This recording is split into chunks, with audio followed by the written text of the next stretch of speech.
Avant de débuter la notion des regex à l'intérieur des C#, on va commencer à se pratiquer avec les regex seulement. Donc, je suis ici sur le site regexr.com qui me permet de faire des essais, donc de travailler avec la notion de regex. Regex, c'est ni plus ni moins que regular expression, donc des expressions régulières. Et à partir de ça, ici, ben, si on va sur le site, j'ai déjà des caractères qui sont insérés ici que j'ai pas le choix d'utiliser. Donc, ils sont là, je ne peux pas les enlever, mais ça veut juste dire ici que je vais avoir une expression régulière entre ces caractères-là. Donc, c'est le début et la fin, donc les barres obliques ici. Et G pour global, vous pouvez cliquer dessus ici et rajouter d'autres types d'options aussi que vous pouvez avoir. Donc, ce qu'on va faire ici, c'est que je vais travailler avec la notion des codes postaux canadiens. Donc, les notions de codes postaux canadiens, la manière que ça fonctionne, donc c'est assez simple. C'est toujours une lettre, un chiffre ici, mettons, une lettre, souvent un espace ou un trait d'union. Des fois collé aussi, ça peut arriver, donc sans rien. Et ça continue ici, donc si j'ai terminé avec une lettre, donc je vais continuer avec un chiffre, une lettre ici. Oups, un chiffre, on va le mettre comme ça ici. Et la notion ici d'un autre chiffre. Donc c'est toujours l'alternance lettre, chiffre, lettre, chiffre, lettre, chiffre. Donc ça me permet d'avoir un code postal canadien qui ressemble à ça. Donc, j'en ai fait un au hasard ici, là. Je ne sais même pas s'il existe, là, mais ça ressemble pas mal à ces éléments-là.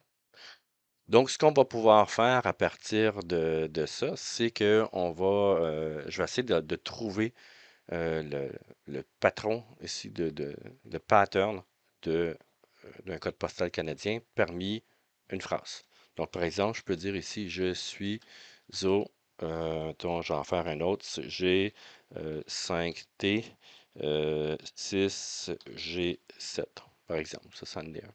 Évidemment, si je sais que ça ici, c'est ce que je recherche, ben dans n'importe quel éditeur de texte, là, que ce soit Word, LibreOffice ou Notepad, peu importe, ben j'ai juste à faire ici, copier cet élément-là, puis en faire une recherche.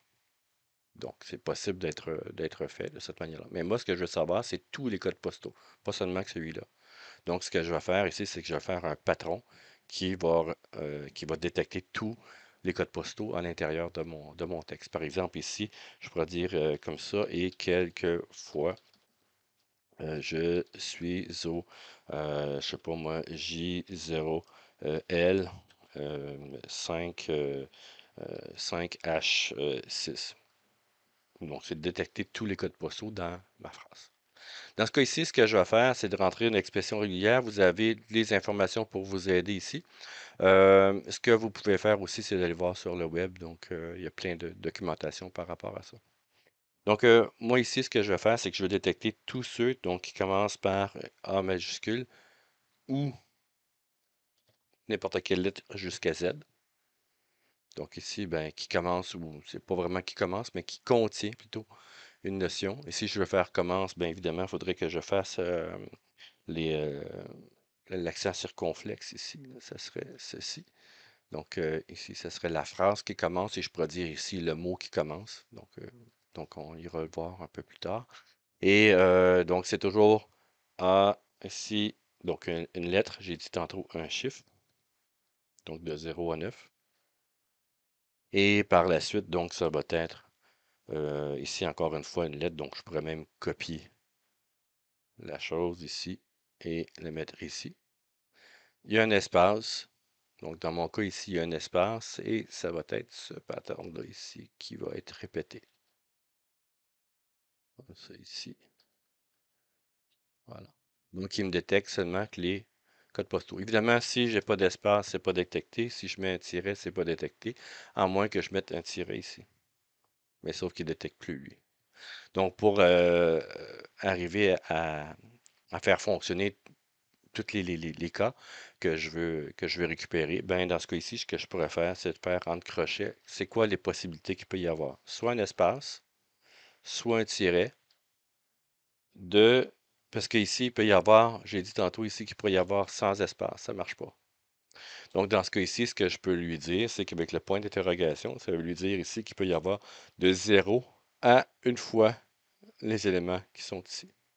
Donc évidemment, si je mets pas d'espace ici, ça marche. Si je mets un tiret ici, ça fonctionne.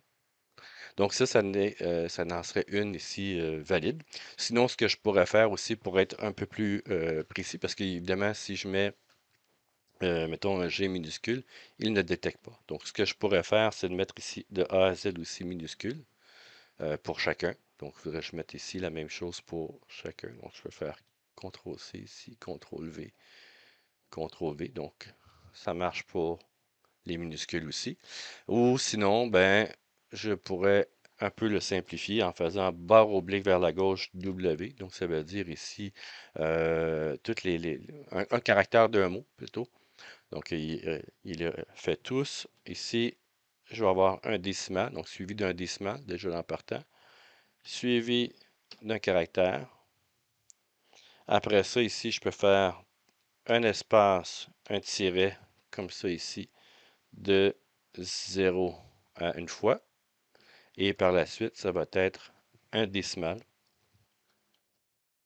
un caractère et un décimal. Ça marche aussi. Donc, il y a plusieurs manières d'écrire vos regex là, pour ça. Donc, ça en est un exemple ici qu'on peut faire.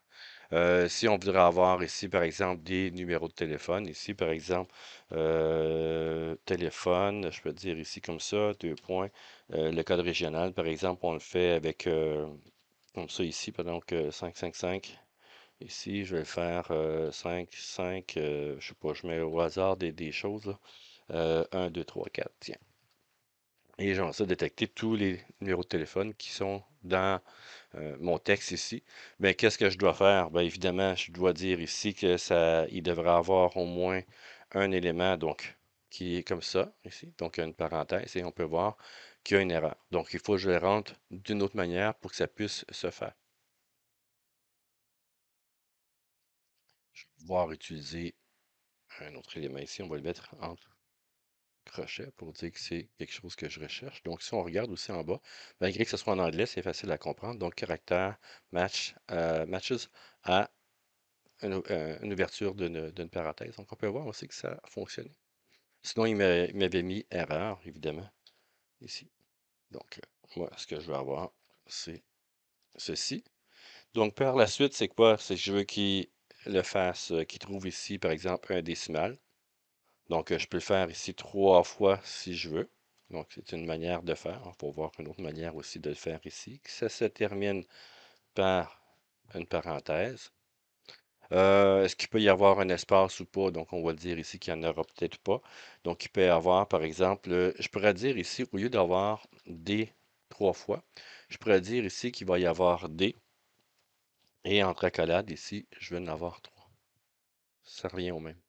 Et de là, ici, je peux avoir un numérique. Donc ici, encore une fois, 3 fois, suivi d'un tiret. Donc, je pourrais le mettre aussi entre crochets. Ici, ça fonctionne. Et après ça, ici, d'avoir un numérique ici, D. Donc, décimal, je l'avais dit ici, mais c'est pas pour les nombres et virgules, là. C'est juste pour dire que c'est un digit. C'est un digit que j'aurais dû utiliser, là. Donc, c'est pour dire que c'est un n'importe quel numérique. Et à partir de là, ici, donc, je vais l'avoir 4 fois. Voilà, donc j'ai ça. Évidemment, si je mets un espace, ça ne fonctionne pas. Peut-être que les gens vont mettre un espace ici. Donc, c'est de le prévoir. Donc, il pourrait y avoir ici un espace, ça veut dire espace qui est là. Combien de fois il peut y avoir de 0 à une fois l'espace. Donc, si je ne me suis pas trompé, voilà. Donc, ça fonctionne ici.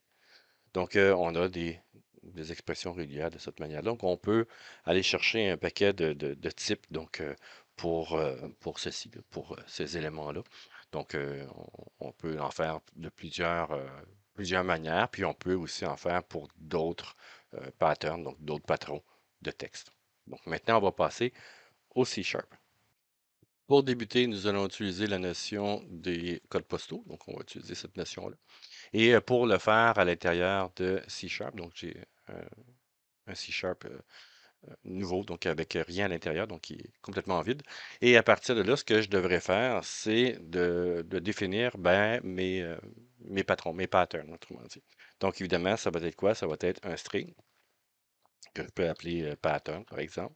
Et ça va être égal à quoi? Et c'est à l'intérieur de ça que je dois mettre mes patrons, ici, là-dessus. Et donc ici, avec un point-virgule, évidemment. Donc le patron que j'avais fait tantôt, c'est ici, barre oblique. Donc c'était un caractère, donc n'importe quel caractère de A à Z, majuscule, minuscule, peu importe. Un digit, donc autrement dit, un chiffre. Après ça, j'avais un mot. Après ça, ici, un espace, un tiret. Je ferme ici de 0 à plusieurs fois. Et à partir de ça, ici, mais de 0 à une fois plutôt, je devrais dire là-dessus. Et on va avoir ici on peut mettre, on va travailler avec la même affaire, là. Je pourrais mettre ici de 0 à 9, mais on va travailler avec la même chose. Un mot, et, un caractère ici plutôt. Et un autre digit ici. Et là, si vous regardez, bien évidemment, il me dit, oh, ça ne fonctionne pas. C'est que les caractères qui sont là sont interprétés comme étant des doubles caractères, ben, pas des caractères d'échappement. Donc, autrement dit, qu'à chaque fois qu'il y a un caractère ici de cette manière-là, donc une barre oblique vers la gauche, ça veut dire que le prochain caractère est ignoré. Et ça ne fonctionne pas dans ce cas-ci. Donc, ce que je dois faire, c'est les mettre doubles pour dire que le premier caractère ici, cet élément-là va permettre de conserver cet élément-là ici. Donc, le premier barre oblique vers la gauche permet d'échapper le deuxième, si on veut. Donc, il faut le mettre double ici et ça fonctionne. Donc, ce que je vais me faire ici, ça va être par exemple une string. Je pourrais mettre une phrase, mais on pourrait se dire ici une string, donc un tableau de string que je pourrais mettre ici, par exemple, mot, va être égal à quoi? Ben, je vais mettre des exemples ici, là-dedans. Mettons 1, 2, 3, 4.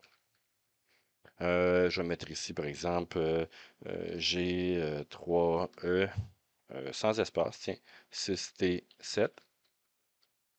On va mettre ici une notion de, je ne sais pas, ici, ça va être J, 6T.